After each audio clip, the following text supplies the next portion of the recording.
جب اولاد ہونے کا وقت ہوتا ہے تو ماں کے لیے بہت تکلیف دہ لمحہ ہوتا ہے.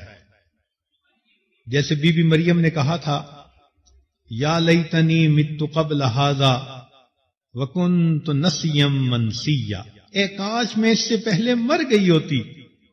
تو ماں کے لیے وہ ایسی ہی کیفیت ہوتی ہے.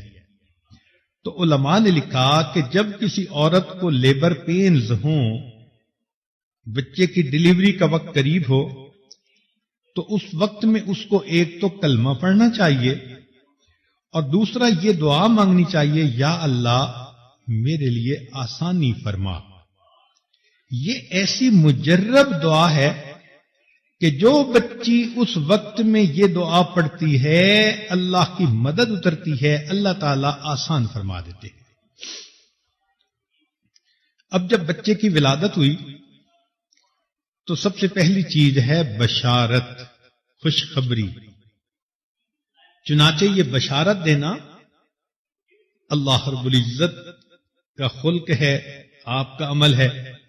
وہ کیسے کہ جب زکریا علیہ الصلوۃ والسلام کو اللہ نے بیٹا دینا تھا تو ایک فرشتہ آیا ان اللہ یبشرک بیحییٰ، کہ اللہ تعالیٰ تمہیں یحییٰ علیہ السلام کی پیدائش کی خوشخبری دیتے ہیں.